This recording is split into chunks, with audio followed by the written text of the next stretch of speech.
All right, fashion dolls, it is the second interview of the day. It is 5:20, ladies and gentlemen. December 16th, we just got through with our interview with Jordan Owens, and our next special guest is an actor and comedian. Ladies and gentlemen, Freddie Fulton, who will be joining me today, fashion dolls. So share this live and let everyone know that we are back. Hopefully he is here. Is Freddie here? He's here, ladies and gentlemen. So let's dive right into this interview. And by the way, the glitter on my eyes, you guys can go and check out Mistress Cosmetics, Shop M Cosmetics. Make sure you guys please go and check it out. And tonight, make sure you guys go and check that out as well too. Shout outs to my makeup artist, Melanie Nalama Burgess, for getting me right. All right.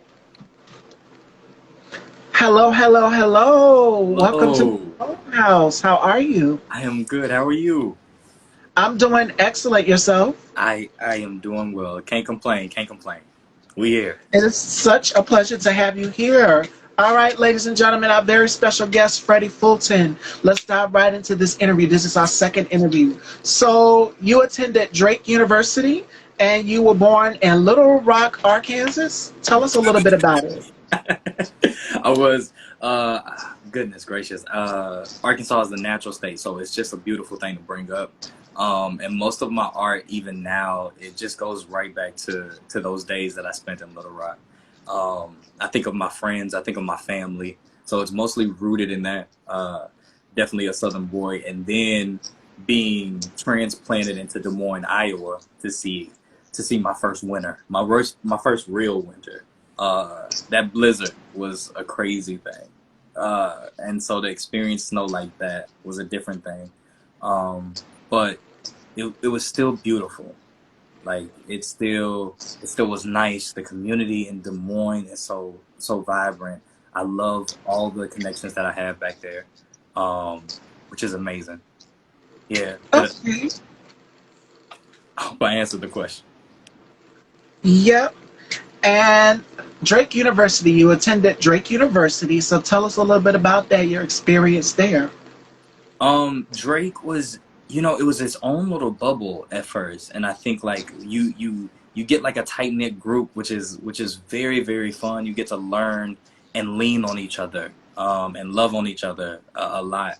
I think that group that I graduated with, we had some trials and we had some tribulations that we faced. But then we had to face it together, which made it beautiful, made our bond stronger, and seeing them like grow afterwards was really, really nice. The program there, although like I cannot yet, I'm not gonna sit there and take it away from me. Like star in a musical theater show. It's focused on musical theater, but the movement was very, very great. The text work was really, really great there, and the voice work was really, really dope. So shout outs to Drake. I'm so happy that I had to cross paths with it. Okay. So a little bit of that. We talked about you attended Drake University. So comedy, acting. What made you want to get into acting and comedy? It was around, like I think.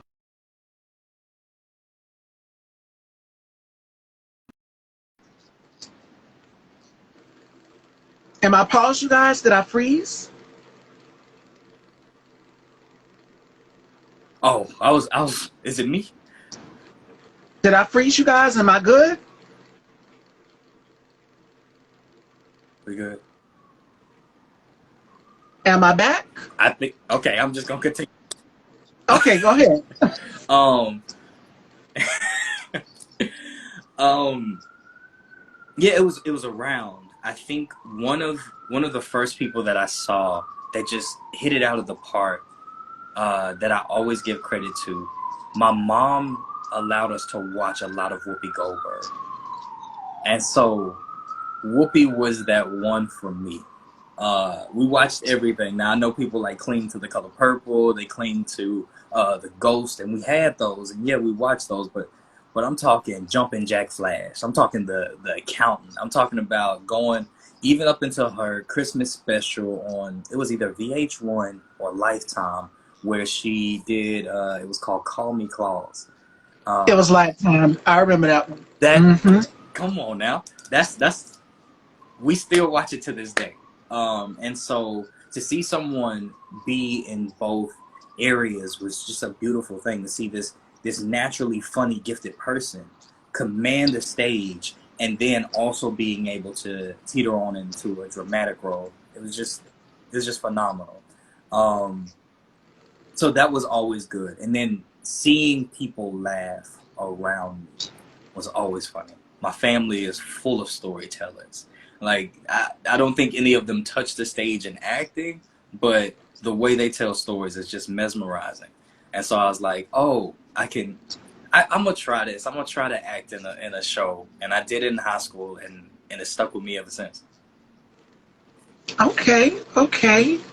So, if you could collaborate with any comedians, we're going into the new year, 2022. We're closing out December 2021. Put it into manifestation, which is what I asked my previous guest, Jordan. If you could collaborate with any comedians on a project, what would your dream collaboration be? Ooh, oh my goodness. Okay, that's a good one. Okay, I'm gonna start with all time, and then I'm gonna try to go into current members. Of all time comedians, I mean, we brought up Whoopi. I definitely want to have a conversation with Whoopi. Um, Robert Townsend and Keenan Ivory Wayans, those giants, because their Whew. minds, like the scripts that they wrote, were absolutely beautiful. And if I take it into a current status, I love watching videos of Tony Baker and Kev on stage. So Okay. so to have a comedian that creates their own channel, their own app, and things like that, and actually allowing it to feed the community, that's always a beautiful thing. So yeah. All right. So, speaking of projects and acting at Drake University, you did two projects there, Zeus Story and The Twelfth Night. So, tell us a little bit about that. Um, Goodness, I haven't. Okay, Zoo Story was Zoo Story was amazing. Um, and I think it was amazing because I didn't know what the story was about beforehand. You go through the audition process and you don't get the entire script. They give you little sides, and it's like, okay, all right. And we open it up, and there is this. I'm not over exaggerating. It's about a 10-minute monologue for my character. And I didn't know that beforehand. We just reading it, and it's just pages of me talking. I'm like, what am I supposed to do? How do you memorize something like this? And I think I was hit with a lesson that I was always taught. Uh, most most things that you learn come from an uncomfortable place, and I was very uncomfortable in Zoo's story, but I learned so much. I learned how to be there. I learned how to listen to myself to know what the next line is. I learned how to still be there for my partner, even though I have all the lines, because that's a difficult thing to learn, especially in an undergrad situation. And then that manifested into me leaving there to come to New York and go to Columbia. So that was great. Okay. Okay. Now, with this project, Zoo Story and The Twelfth Night, now you've attended Columbia University. What is that experience like for you? Because I know it's difficult for a lot of content creators out here. With this pandemic going on, there's a lot of shutdowns and regulations and things. We never expected this to happen. So tell us a little bit about that. How have you been balancing? At first, I think my first response, because I'm always here for family, is I didn't want my family to worry because I was in New York and it was the epicenter. Um, and so I was like, it's cool. It's gonna be 2 weeks and we good. And then the realization hit me, and I was like, oh, okay, let's take a break. Let's actually sit down. And let's focus on what we need to accomplish. I think I I enjoy creating content. I do. If you sit me with my own devices, I'm going to try to create something. The problem that I was facing at that point was actually putting it out there for the world to see. So I would create things and just leave it on the tabs because it was like, I don't know if anybody else saw. I laughed at it, so it was cool. And what the pandemic actually brought me was a chance to say, you know what, this is what I have. This is what it is. These are things that are in my mind, and I believe that these are things that need to be shared and talked about. Because like the great comedians or the great actors before me, they were just sharing their side of the story as well. Yes, and I love the fact that you said we got to work with what we got, because a lot of content creators, they didn't have a choice. We had to brainstorm and come up with things. Like, we did not expect this to happen. So, there we are. There we are. All right, so with, this pandemic going on, how important is laughter? Because I know we're right now in the holidays, the Christmas holidays, and it's difficult for a lot of people. Some people are struggling with that holiday blues. It's just like, damn, it always hits me this time of year. Right. So how important is laughter and family during the holidays? Laughter is I think it's so important just in life in general, because it's another way of letting it out, to have that moment where you can release fully, and release fully in joy. I think that we often, people often say you need to have a good cry, and I do believe that. I subscribe in that. If you need to cry, let it out. But I'm also a subscriber of, you need a good laugh too. Sometimes you need that moment where you're sitting down and you just let it go. If I have that moment and I feel blocked up in some type of way, I have certain things that I can cling to, or I can put on the TV and I laugh, or I have those people that I can call and we can just talk about a moment, or I can laugh at myself. I mean, it's a lot of goofy things that happen to me that I'm just like, I need to talk to this about. I done fell down some stairs doing what? And I need to laugh at it. And it's needed, because we take ourselves seriously sometimes, and that puts a lot of pressure on us to be perfect. And you were put here so we can all see ourselves in it, So I think that's the thing. Laughter is definitely needed. These holidays are coming up, so I believe family is needed. Good food is also needed. Please bless yourself. You know what I'm saying? Please bless yourself with something good. Absolutely, absolutely. And speaking of the holidays, what does Freddie have planned for the holidays? Because I know everybody's out here doing their Christmas shopping, last minute Christmas shopping, getting things prepped, because before you know it, Christmas will be here. Christmas is on a Saturday this year.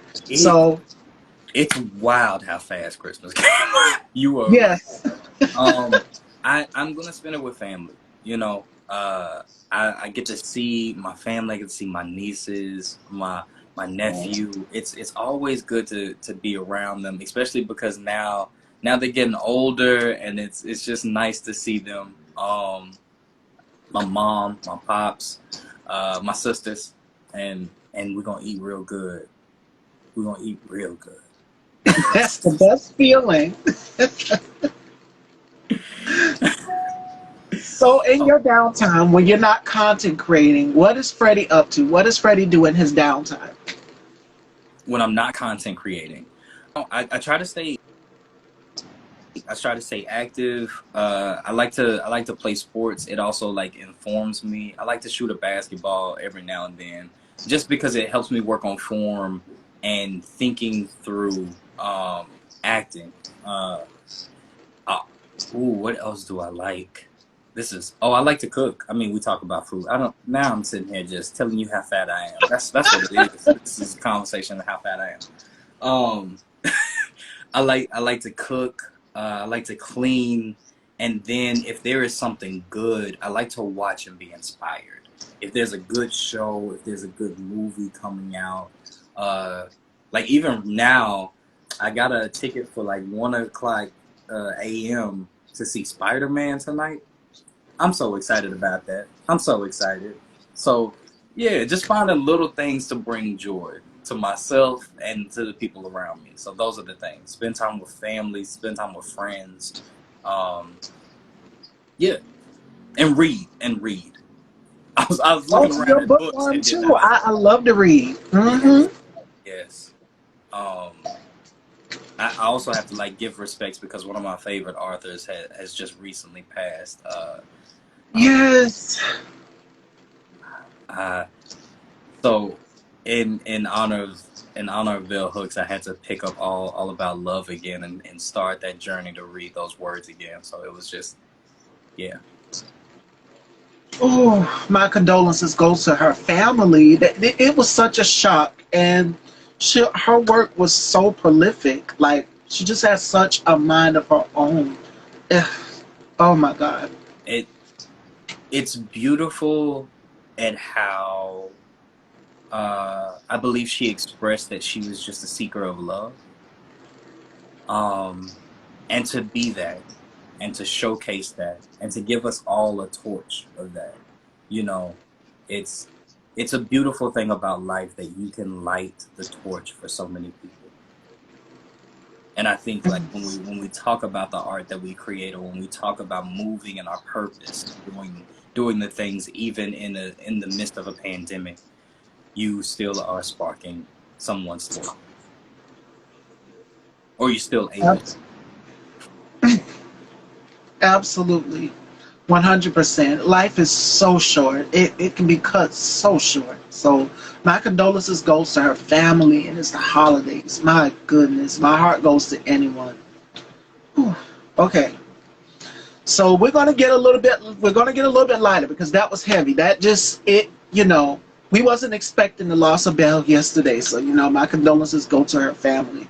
But we're gonna shift gears here.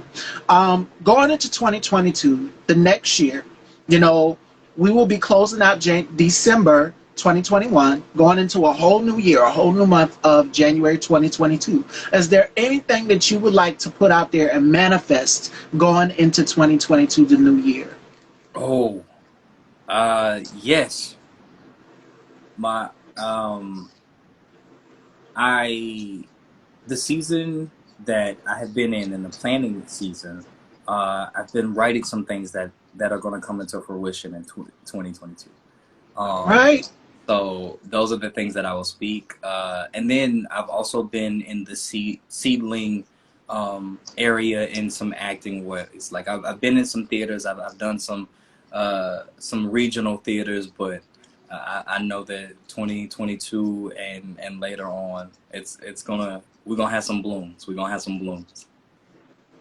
All right. So we just got to stay tuned. That's manifestation.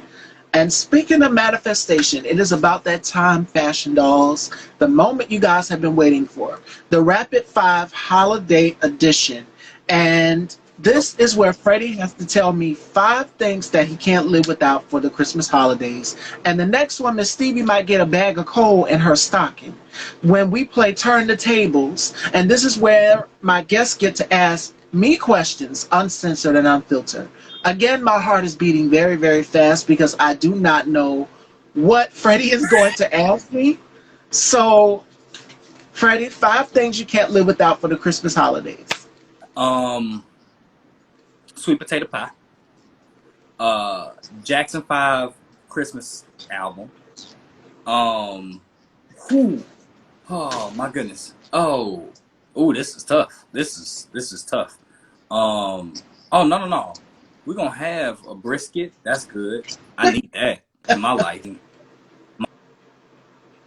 My family and a good prayer. And a good prayer. 5 things you can't live without for the holidays. All right. It is time to turn those tables. Has Miss Stevie been naughty or nice? Let's find out as we get into this segment with our very special guest, Freddie. Freddie's going to ask me some questions. So I don't know what he's going to ask you guys. My heart is beating very, very fast right now. It's racing. So We speak a lot about manifestation. I wanna know what do you have coming up for 2022? We want to get tuned in. I would love to do clothing design. I got asked this a previous day before on one of the shows, and someone asked me, what would you like to do other than Style by Stevie? And fashion. I would love to do fashion. You know, I have an eye for fashion. I'm always reinventing and putting things together, putting pieces together. I don't have a stylist. Almost every look that I've done on my show, I've put together myself. No lies, you guys. I don't have a stylist. I've done it myself. And I've got inspiration from looking at fashion magazines, Pinterest, and right here on Instagram. So, you know, it's that eye. My grandmother had an eye for fashion as well, too. So I guess I picked up the trait. Come on. Where are you from? South Carolina, Southern girl. South Carolina. See, I knew you were from the South. When you understood what I was talking about, I knew you were somewhere down there now. Okay. I'm gonna return it back to you. And what's your top 5 for the holidays? What are your top 5 needs? Candles. I love watching Christmas films. Home Alone is my favorite. It's a cult classic. Family would be, well, family should have been number 1. Let me put that back. Family number 1, candles number 2. Number 3 would be a Christmas film. Number 4, I love rapping. I love rapping gifts. I love rapping gifts. That's something that I love to do. You a good rapper? Yes. Let me tell you, that's an amazing gift right there. That's a superhero. That's what it is. Number 5 things I can't live without. Number 5, oof. A good dessert. I love ice cream. It seems kind of weird because it's cold and everybody's like, how could you eat cold stuff and it's cold outside? But no, ice cream. I love a snack. So that would be number 5. Mm-hmm. When people ask that, they just don't know it's delicious. Delicious things don't need a season. Come on, they season this. I think that's all the questions I got. All right, Fashion Dolls, that is the holiday edition for Turn the Tables and the Rapid 5 holiday edition. Any words you would like to leave to your supporters and followers, Freddie? Any advice you would like to give to people who are looking to get into comedy? Because it is, you just named some vets earlier. You named Keenan Ivory Waynes and so forth and so on. And what advice would you give to somebody, the next generation that is looking up to get into comedy? You know, I think that I'm gonna quote one of my favorite rappers, J. Cole, and say, "Be you. That's when you sound beautiful." And I know that was corny, but the reason I said that is because I'm also reminded of another genius that when I was younger that was doing his thing, and I don't know if he gets enough appreciation. Jaleel White. And I remember going back and watching Family Matters, and he was absolutely amazing. No training, no anything. And in going back and hearing interviews of things that he was asked to do, even when it was destroy a set, they would just say, "All right, Jaleel, this is your time to just do you." And to watch the comedic timing and things that he was doing, it was absolutely genius. And what I would tell people is, don't question your genius. A lot of people will tell you you have to do this and this and this, but it's in you. You got it. Let it shine. Absolutely, 100%, and that's beautiful. Please remember that, you guys. Love is ghetto. Wahoo! Thank you all for coming into this interview. This was such a great interview today. That's my sister. She was shouting out a poem that I posted. So thank you. Thank you. Oh my goodness. Thank you all so much for coming in, ladies and gentlemen, for this amazing conversation with the one and only Mr. Freddie Fulton. You guys already know the rundown. Check out my previous interview with Jordan Owens. We did 2 interviews back to back today. So make sure you guys check out my first one with Jordan Owens and my second one right here with Freddie Fulton. Freddie, thank you so much for coming on and giving us something lighthearted, some laughter, because people need this during the holidays. Thank you so much. Thank you for inviting me. You are so welcome, and I look forward to speaking with you again. Let everyone know if you have any projects coming up or where they can follow you. I got you. You can follow me at Freddie Fulton on everything, Instagram, Facebook, and TikTok. We do have some things upcoming. I just can't say it right now, but please, if you follow me on those things, you'll know.